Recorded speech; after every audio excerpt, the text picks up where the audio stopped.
What's going on, everybody, and welcome back to Mastercraft. We're finally getting around to it. It took a little bit to try to get some scheduling figured out. Still only four of us, only half the team, but we're back from WCW, and we're here to tell you about it. We got Phil, as always, Will, and Matt. They are here today to kind of tell you how our weekend there went and some of our takeaways. Thank you all for joining us. Phil, how you doing, buddy? Good, man. It's nice to get settled in. As you can tell, my setup is pretty much done. I've moved into my new place, so I got the banners up, got all my stuff up, and I feel much better now that everything is where it should be and displayed. And I've unpacked all my models, so that's the most important part. Yeah, but I'm feeling good. I'm very happy after West Coast Warbands. We'll get into it in a little bit, but that was a great tournament. Yeah. Matt, you were there for LVTT, so we won't take too long, but, a little intro. Tell people about yourselves. Yeah, I am just a Tyrannid main, been playing the game for 15 plus years, a member of the Denver Mountain Trolls, but if we're leaving the state, more than happy to be hopping on with Mastercrafted. Hell yeah. Yeah, glad to hear it. And then Will, my Leagues of Brotan teammate, this was your first time playing with Mastercrafted as well. Tell us about yourself, man. Yeah, absolutely. So I am the baby of both teams, both Leagues of Brotan and Mastercrafted. I've been playing competitive 40K for like a grand total of maybe 2 years. My main army is Gene Stealer Colts, so I learned a lot from Phil in that way. And this is the farthest I've ever traveled for a big Warhammer tournament like this, so it was a really exciting time.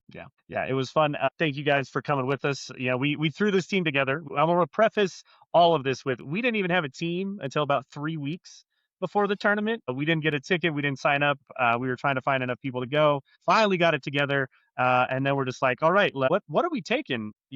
How did that turn out, Phil? What did we end up taking? Let's give it an overview. Yeah, so our combination, I actually was very pleased with. I think we had a good team comp. So obviously, Lane was running Asher Miltarm Guard. Matt was running Crusher Nid, so a very high skew, high toughness, 3 Norns, like all the big bugs. Really enjoyable list, especially on those layouts. Will was running his GSC and he was running Biosanctic, something that we could talk about in a little bit of why we made that choice, because I think there's a lot of value in running a list like Biosanctic. I was running Custodes. I was running the awful, horrendous Custodian Guard, triple Land Raider spam that was fun for everyone to play into. But we had Sisters, the triple Sacrosanct bricks, pretty standard operating procedures there. We had Dark Angels, which was the Lion, big bricks of Deathwing Knights, obviously a lot of value. John Holbrook was running his CSM. He went back to Renegade Raiders, and obviously it's a very, very good list. Am I missing one? Yeah. The only other one that we had left was our buddy Mason playing Death Guard. Yep. And Death Guard was the last, and that was Mortarion and Baby Mortarion in Virulent. So we went the higher toughness skew. Obviously, my Custodes is incredibly tough. Nids with all the big bugs, incredibly tough. The Death Guard is tough. Sacrosanct bricks, like those 30-man or 30 Sacrosancts are very hard to shift. And then we had a few tech pieces in there. Lane's Guard, he did choose to run Grizzled after a little bit of pressure. And Will was running Biosanctic, which is a lot more of a technical army, and it does have the capability to pressure. And overall, I really liked our team comp, but there was a few things, and we'll talk about it in a minute, of like places in the meta when we started playing the top teams that we needed more options for. Yeah, I think that's I agree with that takeaway for sure. We had 6 great rounds. There was only 22 teams. We would have been very happy if it ended after the 5th round, having to play Florida Alliance, another one of the top teams at the end there.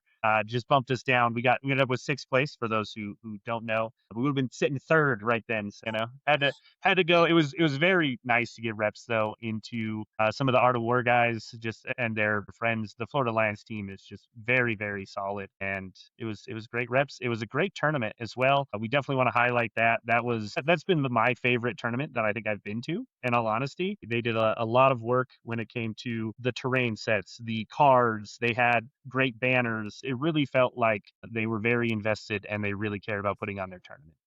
Matt, would you agree with that? What was your experience at the tournament? Percent. I lived in Spokane, Washington for like 2 years, and I don't know what it is about the Pacific Northwest, but the hobby aspect of the game, they take so seriously up there. Every army is just utterly gorgeous and to the next level. Not that we don't have great painters here, but they just I don't know, they just really take it and just run with it. And on top of that, they really value sportsmanship in that area. There's prize support up in this area that is equivalent to like winning the event. It's just, yeah, that they take the hobby and just all aspects of the game just as seriously as the competitive aspect. But the competitive aspect is obviously there was some phenomenal players there as well. So absolutely incredible event. And I think this was only their second time running it. So really well done on their part. Yeah, yeah.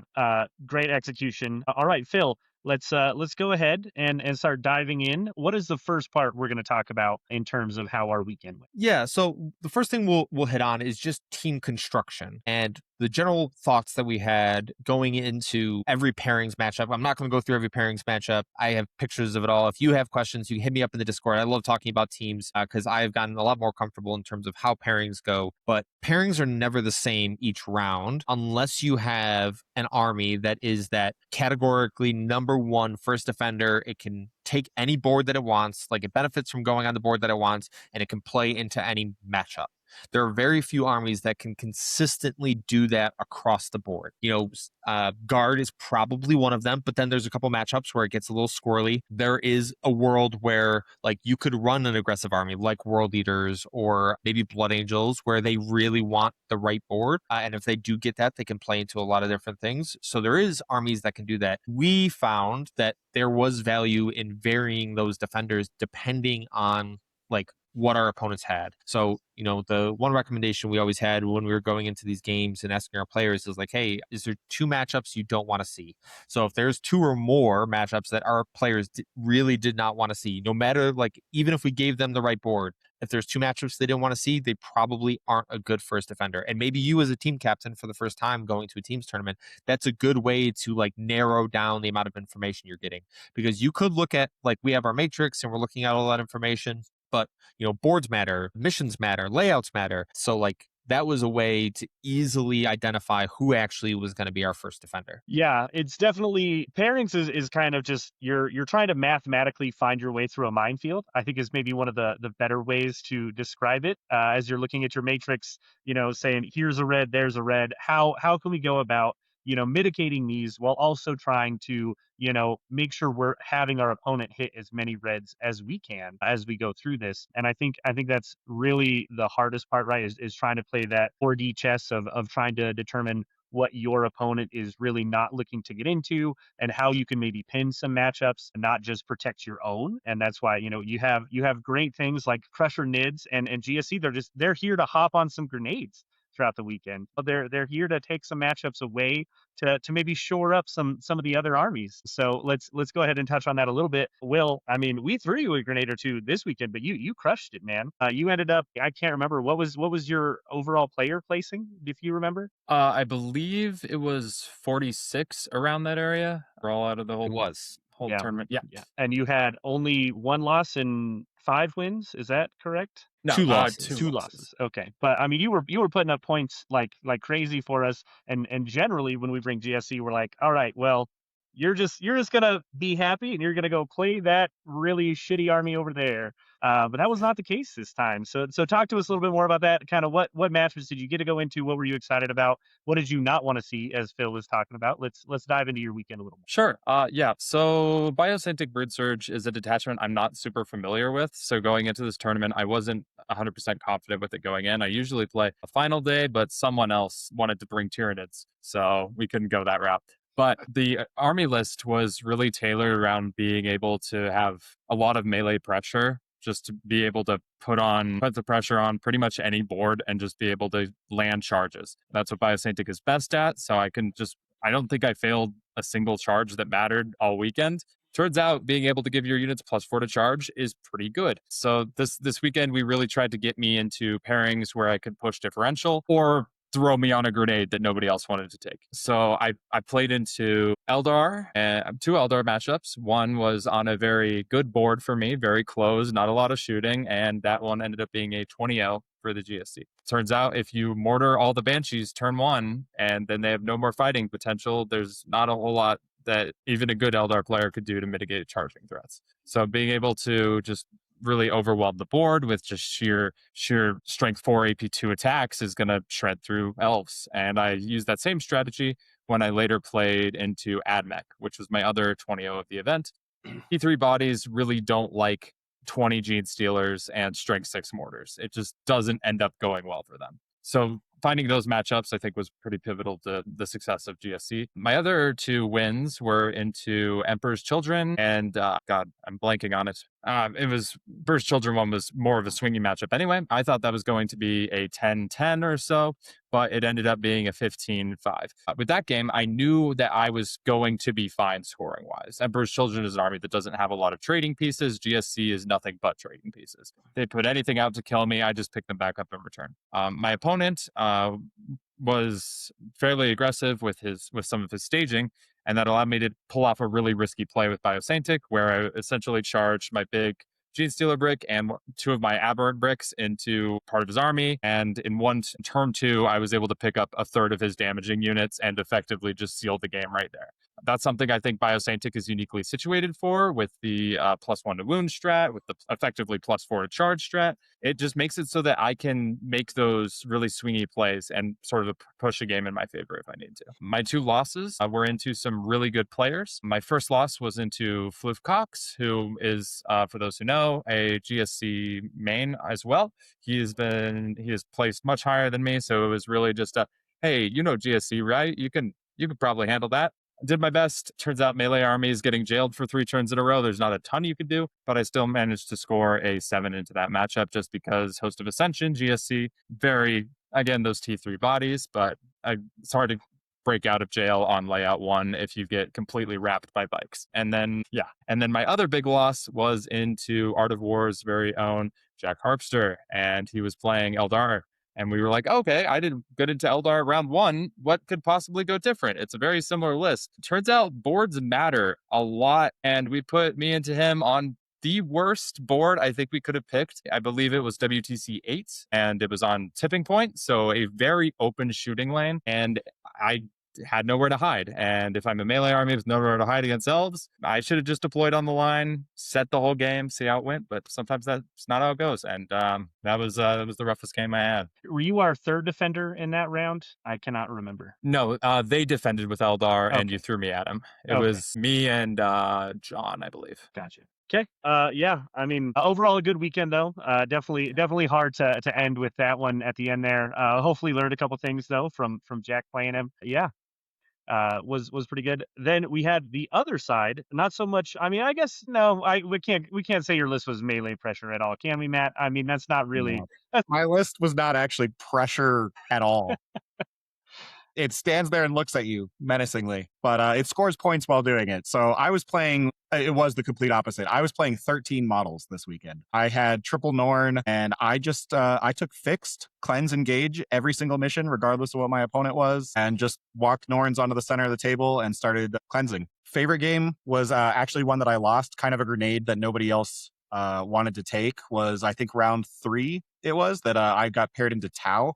And this was, why am I blanking on the name of the mission? The 4 objectives across the center. You can only score points. Hidden supplies. Yeah. So we're doing hidden supplies. The only way you can score points is across the center of the table, standing in the middle.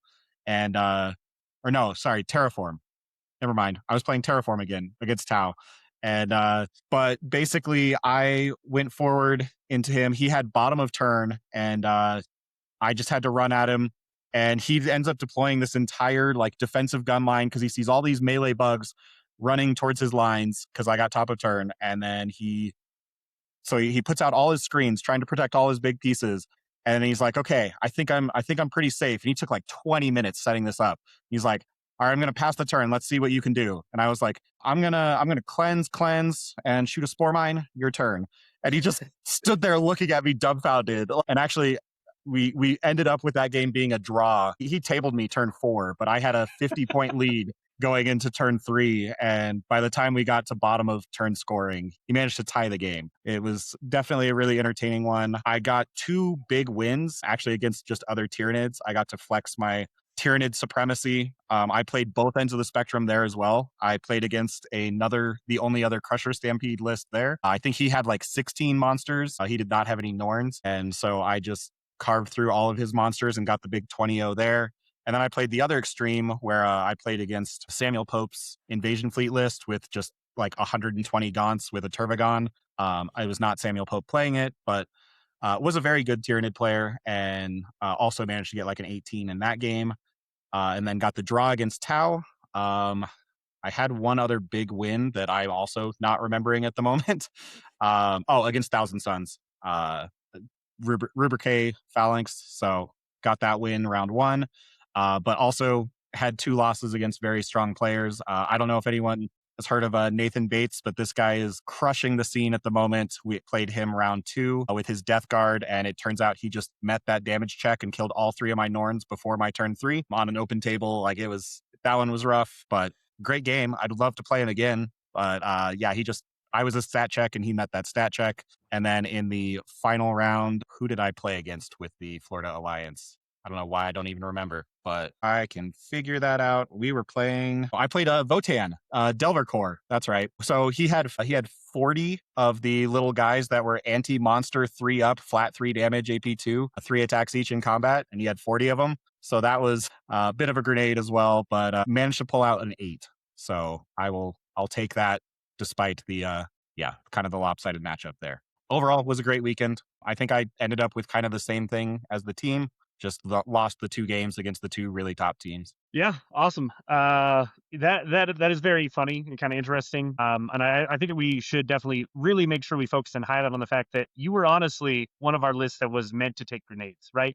Playing a fixed mission, fixed objectives. You're like, this is my baseline for how many points I will score, right? And it's not by just having, a bunch of MSU, high OC. I mean, you have high OC, don't get me wrong, but it's not in the traditional sense of throwing forward lots of, little high OC battle line units. It was just triple Norn, and you put up good scores all weekend. And we thank you for your service, Matt. That was very, very handy to have for sure. Phil, what about you, man? How was your weekend, buddy? Yeah, I was running Custodes. I obviously am very familiar with them. I've ran them in multiple teams tournaments and singles. I love my Custodes. They're fantastic. And to be fair, the one thing that they do is right now with the 6 units of Custodian Guard and the triple Land Raiders and the Calidus and Curia Draxus, they have great OC, they score well, they have good tools, but the one thing that they have is a flat 6-inch reactive move, which allows them to get back inside of Land Raiders, which for some armies, as Matt has shown, and there's a lot of ways to prove this, that some armies just can't deal with. They can't deal with 3 T12 2-up base save models that are just going to jam you, and then inside are probably some of the most efficient combat units with hidden on 2s, strength 7, either sustained or lethal, whatever you want, blunders that are going to full rerolls to wound if they're on an objective they control. So that with a combination of double shooting and Curia Draxus, they're just really, really solid. Overall, the Custodes played well. I went 3-1-2. My only losses, I got 8 points on both of them, was into Tucker Ricky, one of our good friends, Astra Militarum. He was running a Horde version of Grizzle Company. So it was big bricks of Cadians, big bricks of Tempestus Scions, 3x15 with the command squads, and just max bodies, max OCs. It was the one list that obviously it just scores no matter what. So I felt like I played well into that. There was one mistake that I feel like I made, and then talking about it with Tucker after, there is a world where you just jam that list and you send 3 Land Raiders in their face because all of their damage is in deep strike with the Scions. But there's a world where you do that, and then I got a small loss into the new Necrons, which I'm okay with because they had bottom of 5.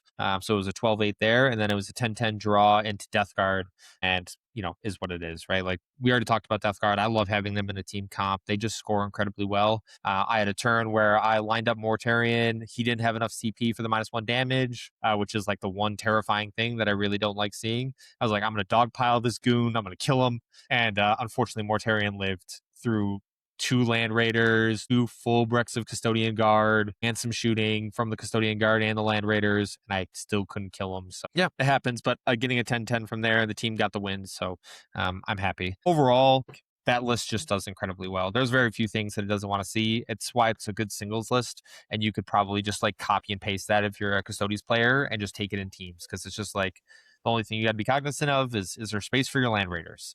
Because those things are wide, and the majority of tournaments will count sponsons. So you need to be cognizant of that 4.5 inches of width that you need to get through these gaps. Yeah. Yeah, that is a very gross list. I am curious if the ticking clock is going for it. We got the March update probably on the way. I'm not going to be surprised if those go back up like another 10, 15 points a unit. I wouldn't be surprised either. GW has been pretty on brand when they say they don't like seeing copy and pasted units. Like we're talking about, like in that army with the sisters, we'll say I have 1, 2, 3, 4, 5, 6 different data sheets. Like that is not conducive to what I believe GW wants. GW wants a plethora of units. They want a diversity of lists, and I don't have a problem with that. Give me my bikes back. Give me like my Palace Grav tanks and my like that Dreadnought detachment is good, but it could be so much better because like I think it's fine. It's just not good enough. So yeah, I mean, if GW gives me more playable units, I will play more playable units. Yeah. Yep, I think that's totally fair. All right, I guess to move on, keep it rolling here. We try to keep these a little bit short. What are some of the takeaways, things that we would change going forward, going into the next one? Let's just start with you, Phil. The one thing that I think in terms of a change that we would make is I actually kind of want more horde lists. And Lane and I were talking about this after. I actually want more horde lists in my team comp.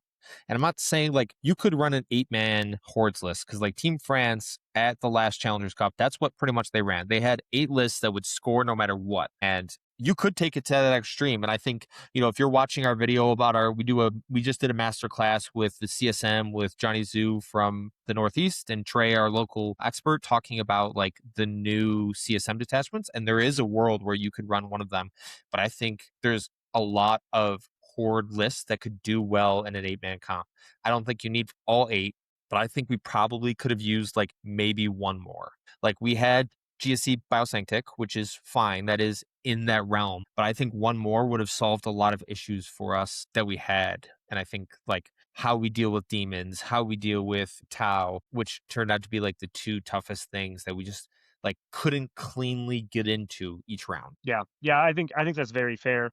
I guess to just talk about you guys' experience first, Will, any changes with GSC? Anything you would play differently? Anything, I mean, you had a great weekend, so it's hard to say, you changed too much with your list probably, but did you have anything just in terms of takeaways from that weekend? Yeah, a few takeaways. First off, I think the list that I ran there is pretty much the perfect Biosantic Brood Surge list. Some people like to bring trucks for metamorphs, so they get rerolls or whatever.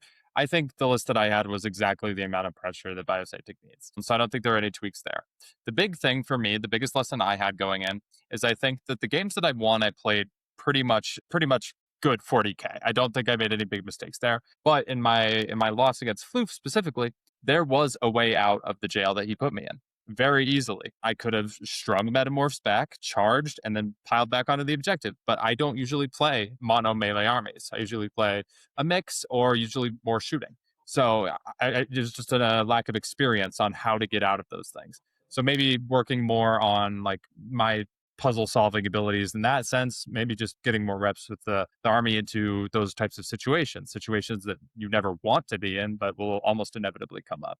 So just going for those sorts of how can I find that out and learning how to play for that instead of just playing to win. Yeah, trying to put some more plays in the playbook, especially as you were just mentioning, in the teams side of thing, right? How can I just maintain a very good score? Shit's happened, shit's gone sideways. How am I going to make sure that I don't lose any more points than necessary into a matchup? Especially, some of the missions and stuff. It's like not only did I not deploy first, but I didn't get to go first either. And that can make a huge difference. And learning how to have a game plan and how to properly communicate to your captain, your coach, whoever's kind of keeping track, like, hey, we need to adjust because this is where I'm likely at and this is going to be kind of where I have to go from here. Yeah. All right, Matt, just crushing it with your Crusher Stampede. Anything you would change? Would you like to run something else, or is that the wave of bugs, man? I guess what I would say, Crusher Stampede, I actually haven't played Crusher Stampede in forever, but I did like it. Being able to walk through walls is a huge boon for big monsters, it turns out. And honestly, the -1 to hit strat in combat that they have came in huge clutch, especially in that last game against the Delver Corps. So it's a cool detachment. I would be fine playing it again. I think the main thing with Tyranids for me that I would changed to improve on is actually just more fine tuning my matrix, identifying those like solid red matchups. Because again, Tyranids unfortunately just kind of have that ceiling where no matter what list I play, if I run into someone that just can walk forward and pick up my whole army, there's just nothing I can do about it. And that just is a red matchup. So just identifying what those red matchups are and being sure to get that in the matrix to just try and make sure that I don't end up against those.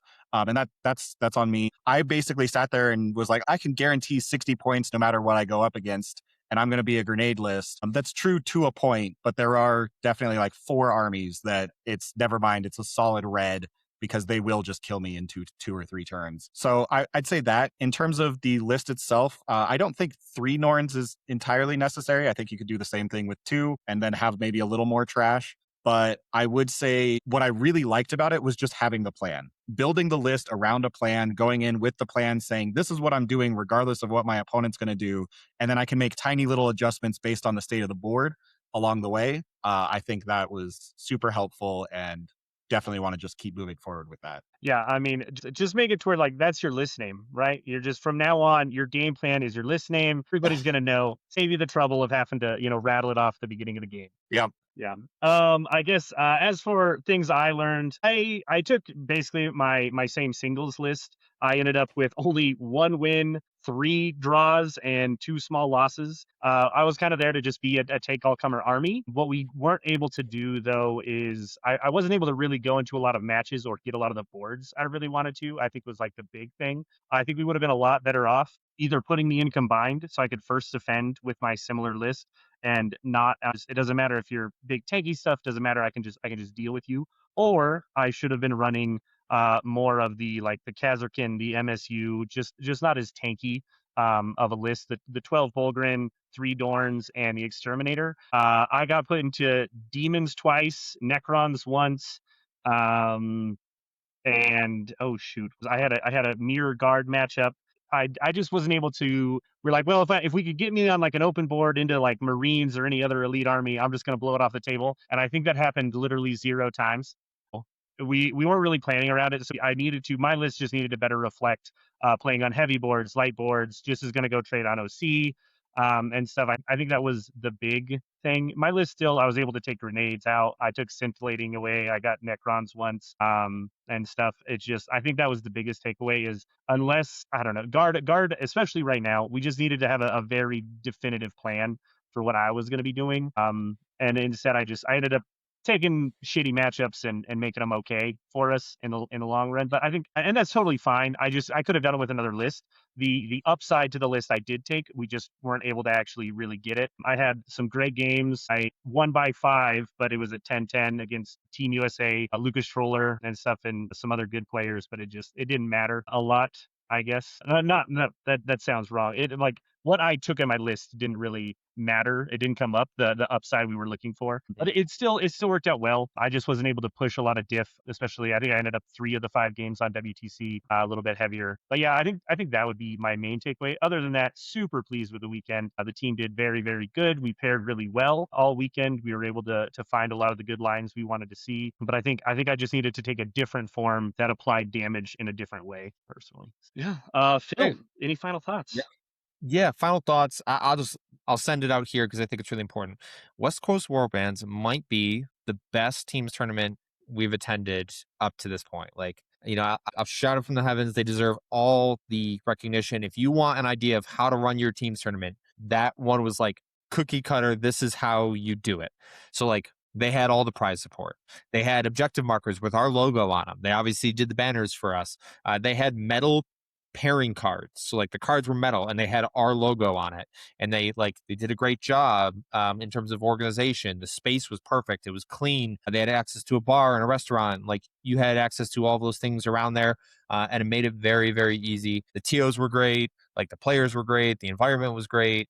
Honestly, I don't know how much you get better from that. So if you have an idea of like you wanting to run a teams tournament or something like that, I'd recommend reaching out to the TOs, ask for their advice. They were incredibly helpful for us. So I'm very pleased with the tournament overall. They deserve all the kudos, and we would more than be happy to go back and enjoy another teams tournament there.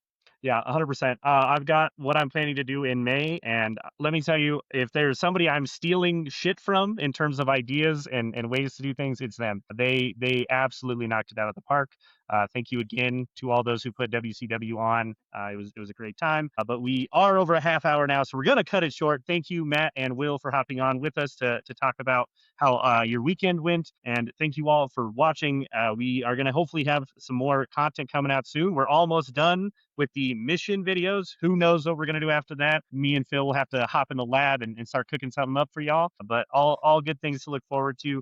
Thank y'all for tuning in. Do not forget that victory isn't given, it is forged, and is forged right here on Mastercrafted. We'll see y'all next time.